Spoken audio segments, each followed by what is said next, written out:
Welcome back, everyone.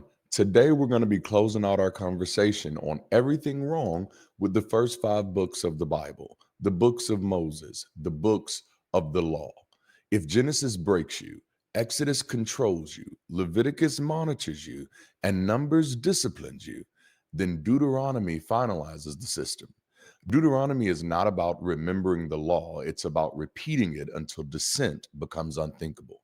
This is the book where obedience is hardened into identity, where law is no longer situational or negotiated, but eternalized, and where moral reasoning is replaced by covenantal loyalty. Deuteronomy doesn't ask whether the law is just, it asks whether it is remembered, rehearsed, and enforced. This is not instruction for free people. It is ideological consolidation before settlement. Deuteronomy answers one question relentlessly. How do you ensure control survives leadership change?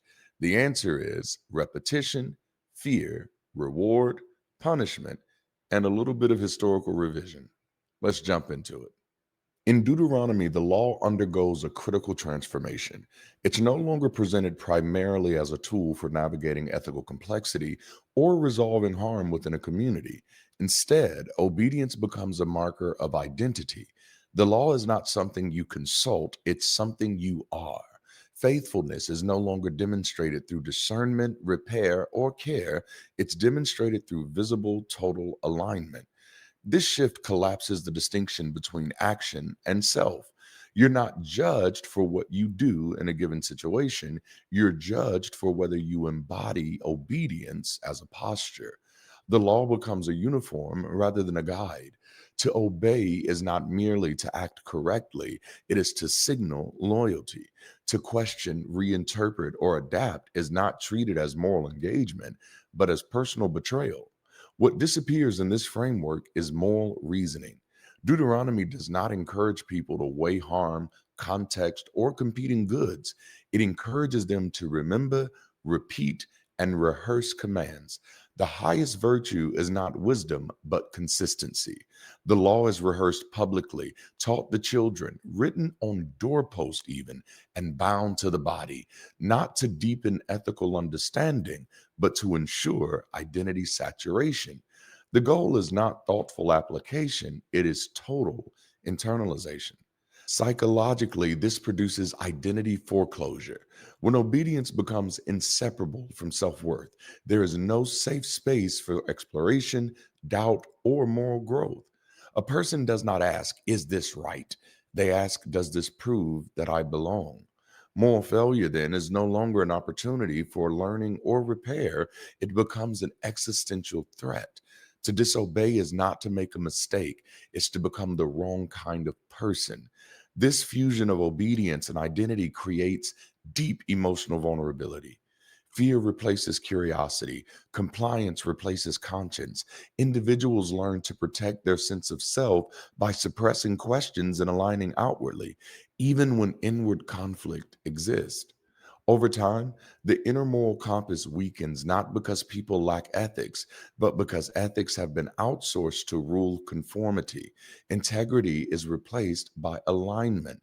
Sociologically, this structure creates cohesion through sameness.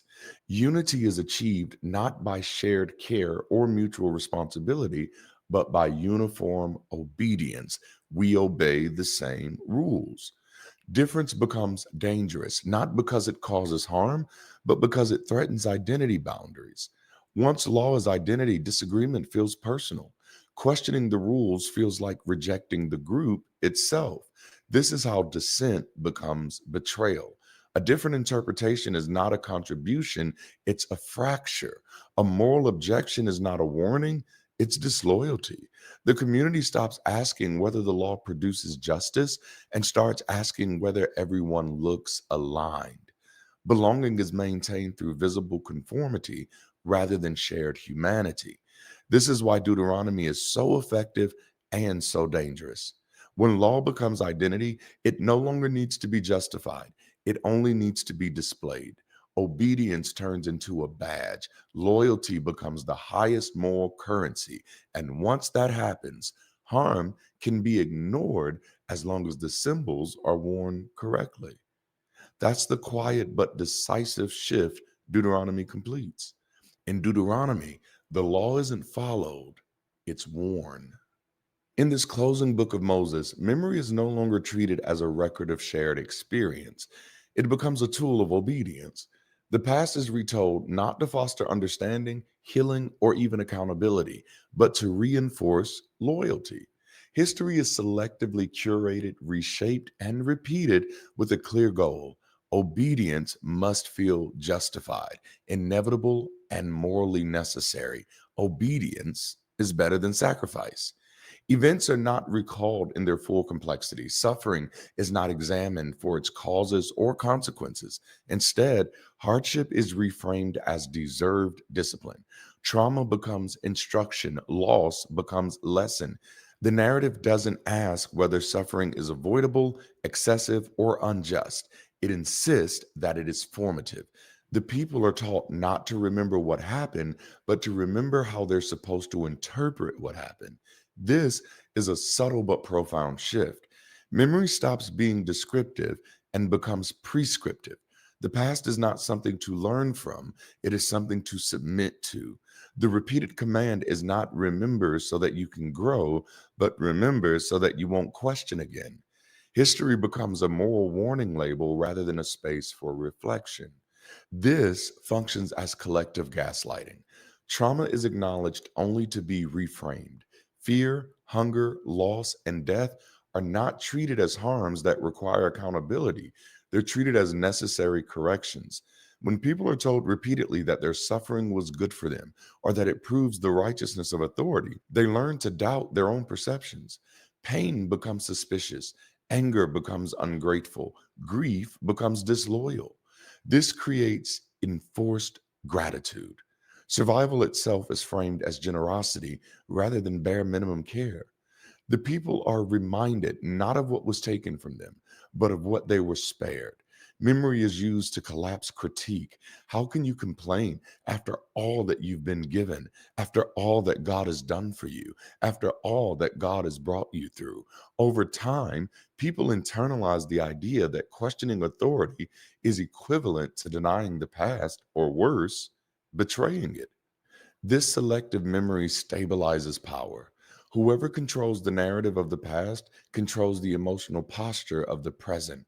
By defining which memories matter and how they should be interpreted, authority shapes identity, loyalty, and expectation. The story of who we are becomes inseparable from obedience to the system that tells the story. This is why repetition is so central in Deuteronomy. Memory must be constantly rehearsed because alternative interpretations are dangerous.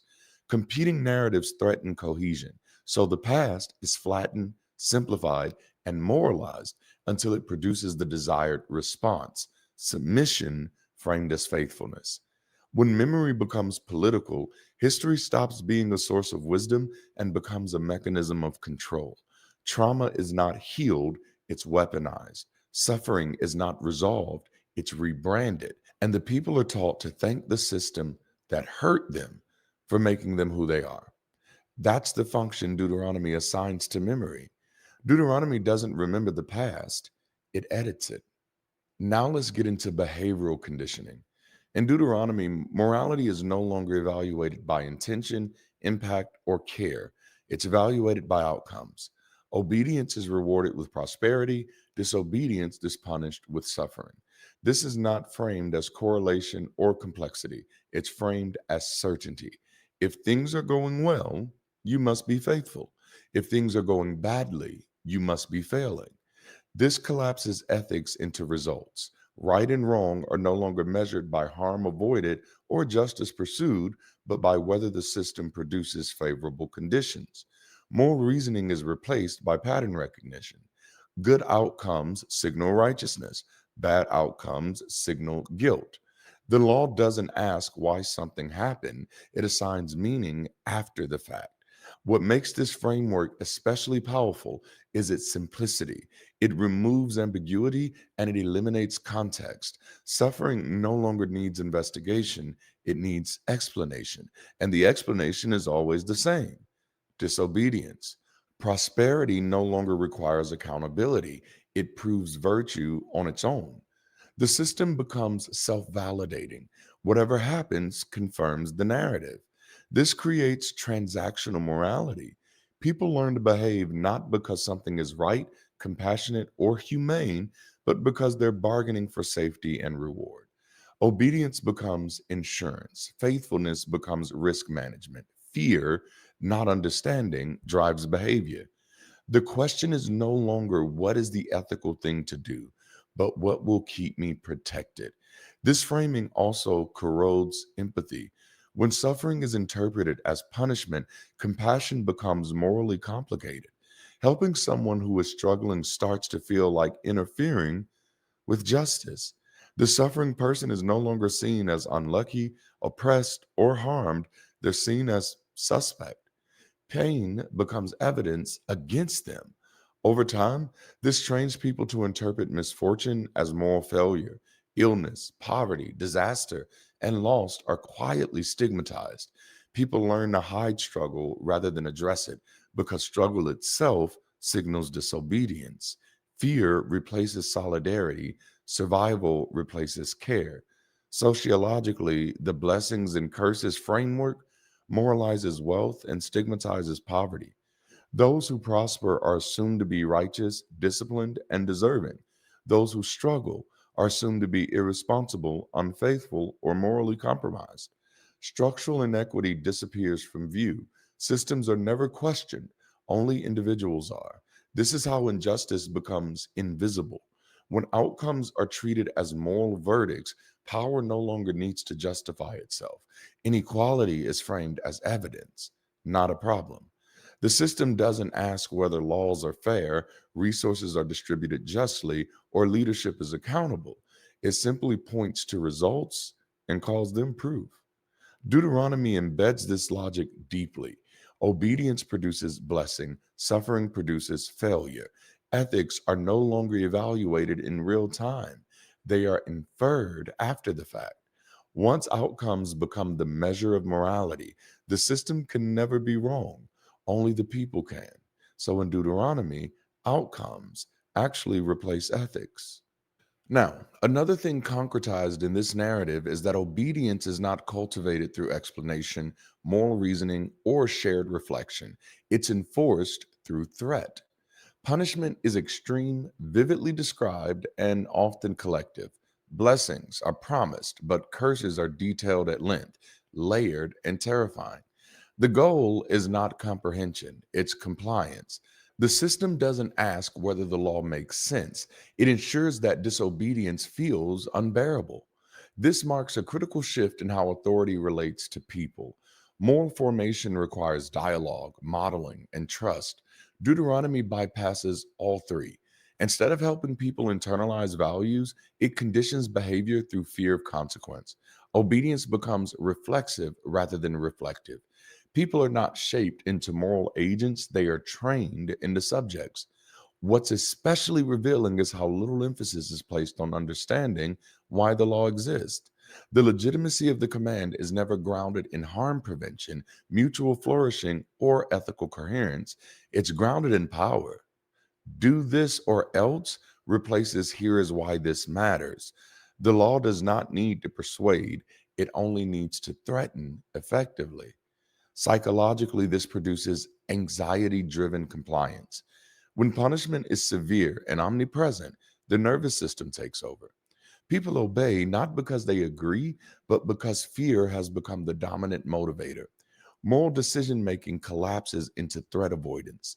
Over time, this creates learned submission. Individuals stop evaluating choices ethically and start scanning for danger. This kind of conditioning erodes internal moral capacity. People no longer trust their judgment, they trust authority to tell them when they're safe. Conscience becomes unreliable because survival depends on alignment, not insight. Even curiosity becomes risky because questioning the rules feels indistinguishable from inviting punishment. Fear replaces growth as the organizing force of behavior. Fear then functions as a powerful governance tool. Terror enforces order more efficiently than persuasion. When consequences are collective, communities police themselves to avoid attracting more punishment. Accountability disappears upward because leaders act as enforcers of divine threat rather than ethical stewards. Power is insulated, not examined. This structure also protects authority from critique. If suffering follows disobedience, then questioning leadership can always be reframed as the cause of harm. Violence, exclusion, execution, and loss are not failures of governance. They're proof that someone broke the rules. Fear closes the loop. The system never has to explain itself, only reassert the consequences. Deuteronomy makes this logic unmistakable. It doesn't invite people into moral understanding. It doesn't encourage discernment or maturity. It ensures compliance by saturating the imagination with catastrophe. Deuteronomy doesn't persuade, it threatens. One of the story's most consequential moves is the demand for centralized worship. Sacred practice is no longer dispersed across local spaces, family rituals, or community based expressions. Instead, access to God is narrowed to a specific location under specific rules administered by specific figures. What appears as religious reform is structurally power consolidation. This shift eliminates local autonomy.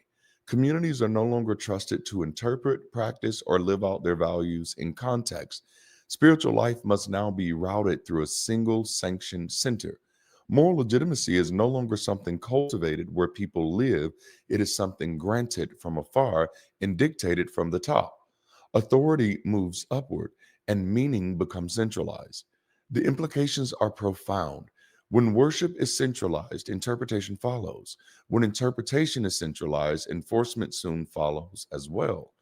Diversity of practice becomes deviance. Local wisdom becomes suspicion. The system no longer needs to persuade communities that it understands their needs. It only needs to insist that obedience requires alignment with the center. This creates dependency on institution.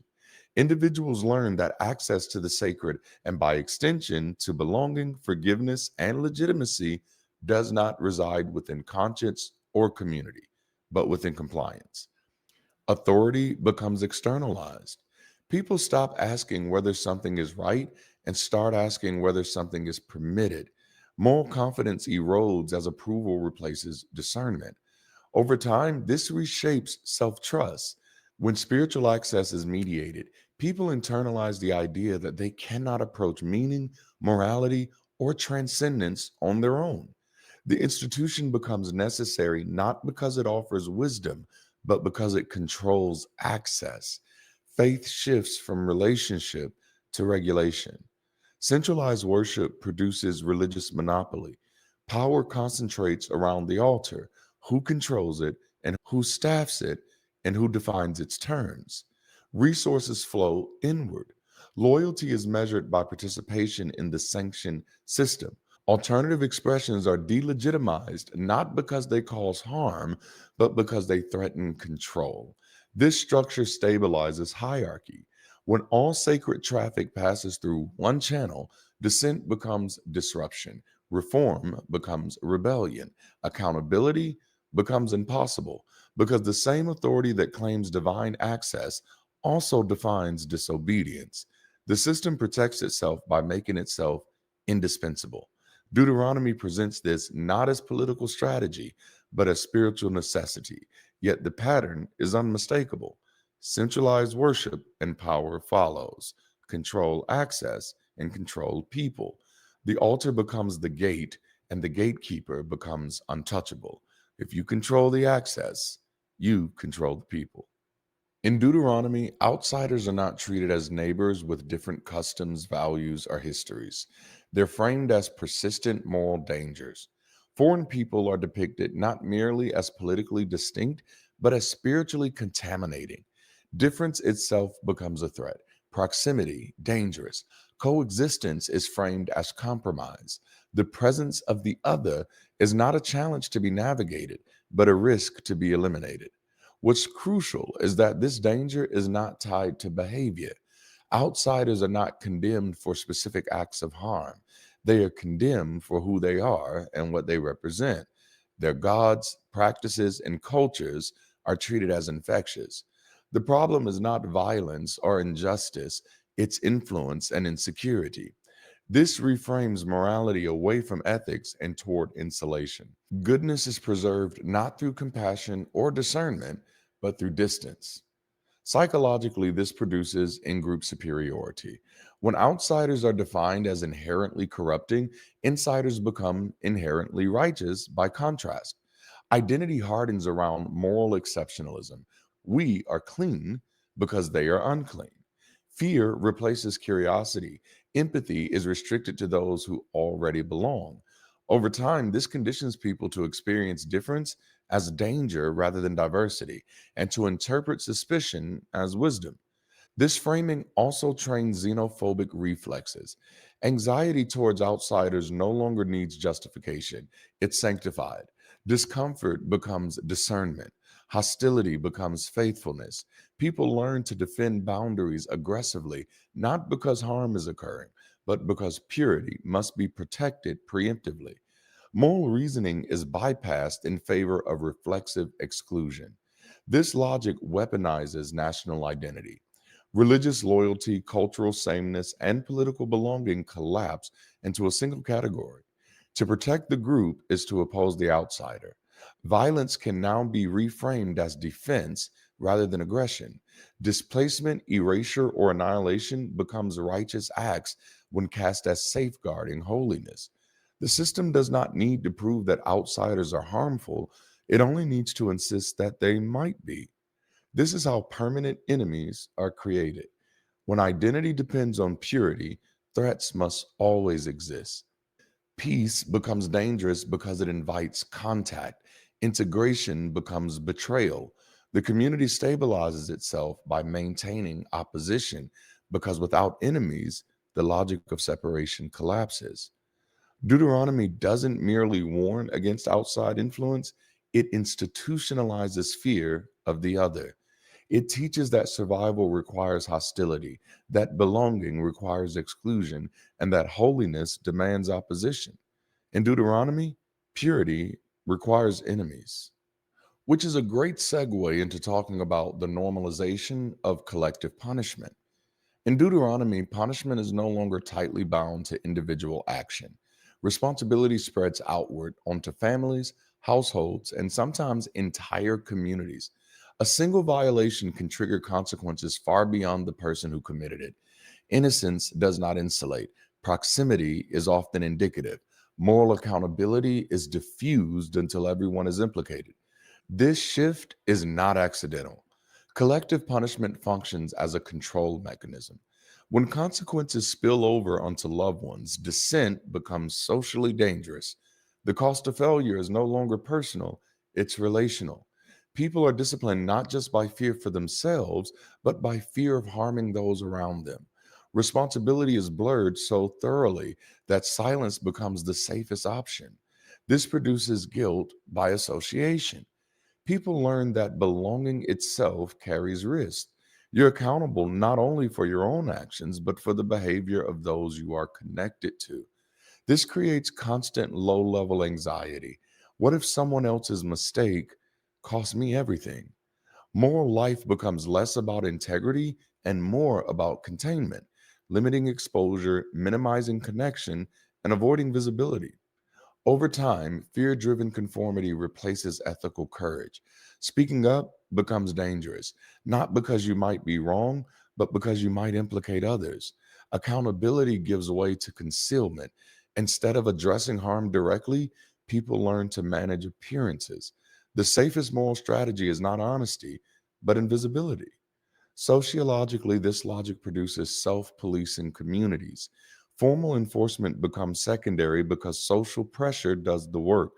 Families monitor their own members, neighbors watch their own neighbors. Informal surveillance emerges organically, not out of malice, but out of survival instinct. The community internalizes the authorities' priorities and enforces them preemptively. This system is remarkably efficient. Authority no longer needs to investigate thoroughly or even punish precisely. Fear spreads enforcement outward, multiplying control without having to multiply effort. Solidarity weakens because unity increases risks. People distance themselves from those who might attract scrutiny, fracture under pressure, and learn to value safety over justice. The result is a moral environment where innocence offers no protection and silence feels like virtue. Harm persists not because people don't see it, but because addressing it threatens collective survival. Responsibility becomes so diffuse that no one is truly accountable and everyone is perpetually afraid. In Deuteronomy, innocence doesn't matter. The narrative repeatedly presents obedience as a choice. The language is explicit: choose life. But this framing collapses under scrutiny because the choice is offered under threat. Obedience is paired with blessing, disobedience is paired with catastrophe, exile, and death. This is not freedom, it's coercion dressed as consent. When one option leads to life and the other leads to destruction, the outcome is predetermined. Choice becomes rhetorical, not real. What's especially insidious is how this framing reframes responsibility. The system inflicts harm, then assigns blame to the victim for choosing it. If disaster follows, it's not the result of disproportionate punishment or unjust authority, it's the consequence of a bad choice. Power disappears behind the language of agency. Coercion becomes invisible because the threat is framed as consequence rather than enforcement. Psychologically, this produces moral confusion. People are taught to experience compliance as voluntary, even when alternatives are lethal. Agency then becomes performative. You're free as long as you choose correctly. Over time, individuals lose the ability to distinguish between genuine choice and compelled behavior. Obedience feels moral because it feels chosen, even when refusal is impossible. This fractures moral reasoning and weakens the sense of self directed responsibility. This dynamic also trains people to internalize blame. When suffering occurs, the question is not whether the system was unjust, it is whether the individual failed. People learn to turn inward rather than question authority. Guilt replaces critique, shame replaces resistance. The system no longer needs to justify itself because people police themselves emotionally. This is how compliance is reframed as freedom. Authority presents itself not as controlling, but as offering options: life or death, blessing or curse. Dissent is no longer disagreement, it's self destruction. Resistance is not punished, it's framed as choosing harm. Once that logic is accepted, opposition collapses. You're not silenced, you're free to ruin yourself. This structure is foundational to authoritarian power. When coercion is masked as choice, accountability disappears. Authority can claim moral innocence because it merely set the options. Violence, exclusion, and punishment become the natural outcome of bad decisions rather than the actions of those in power. Deuteronomy doesn't eliminate freedom outright, it redefines it so narrowly that obedience is the only survivable option. Deuteronomy offers choice the way fascism offers peace. The law, and therefore the books of the law, are not presented as guidance shaped by time, place, or human limitation. It's presented as eternal, fixed, and beyond revision. Commands are treated as universally binding, regardless of circumstance, consequences, or even understanding. Context is not a factor to be weighed, it is a threat to obedience. Adaptation is reframed as rebellion, and moral evolution is cast as decay. This framing collapses the distinction between principles and prescriptions. Instead of asking what a law was meant to protect or address, the system demands fidelity to the rule itself. The law's permanence becomes its virtue. Whether it still serves human well being is irrelevant. What matters is that it remains unchanged. Stability is mistaken for morality. This produces moral rigidity. When rules are frozen in time, growth becomes dangerous. New information is not welcomed as insight, it's treated as temptation.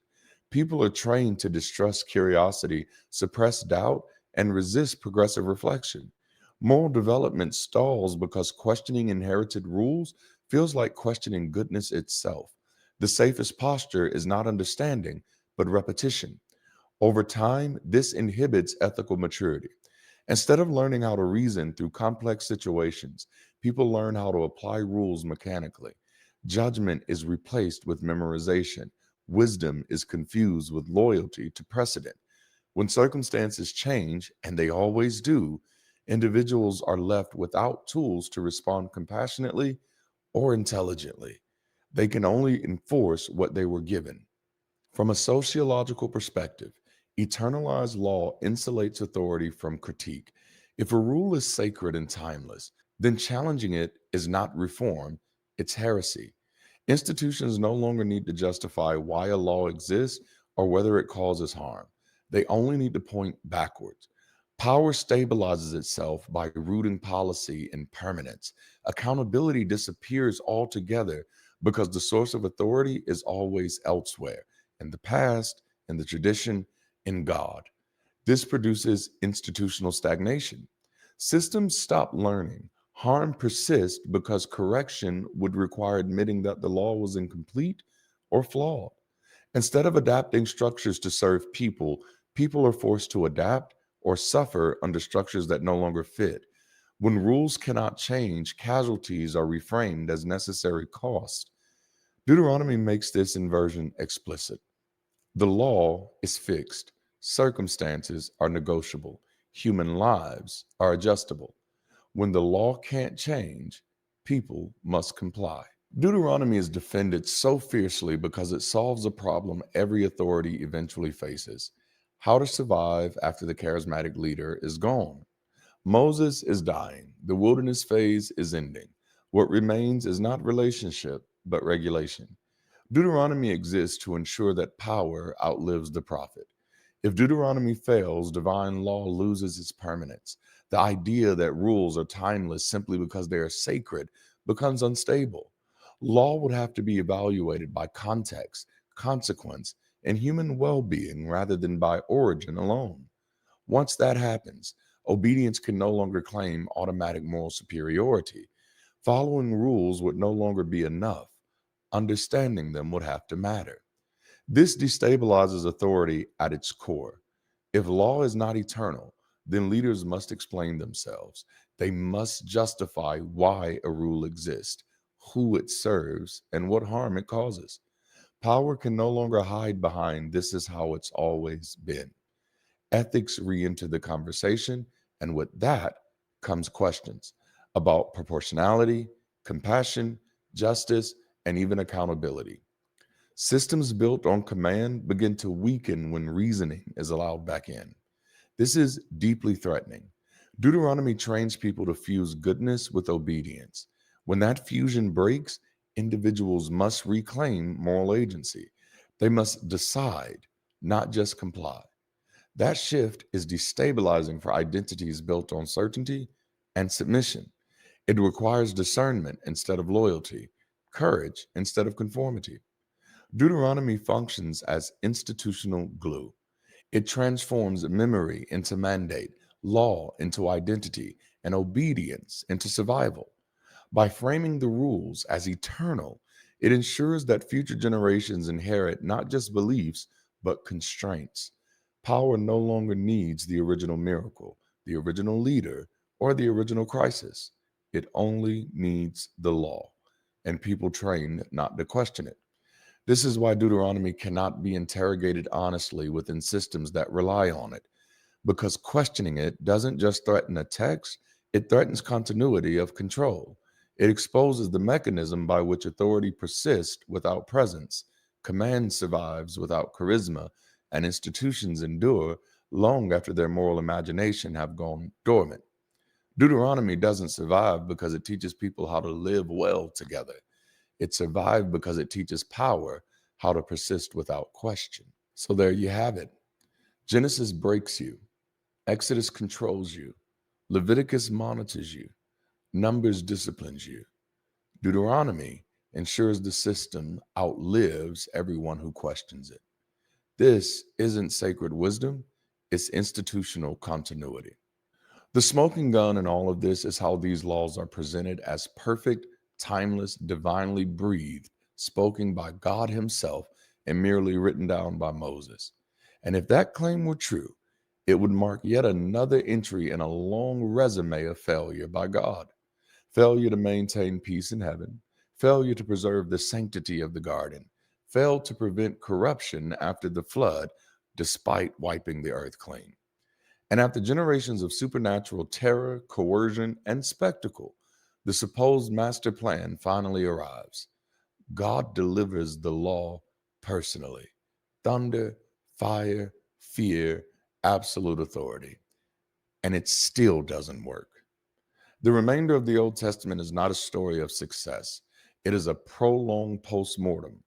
Israel is portrayed as a failed project, repeatedly collapsing under the very law meant to purify, protect, and preserve, which leaves only one conclusion: the law itself is not the solution it was promised to be.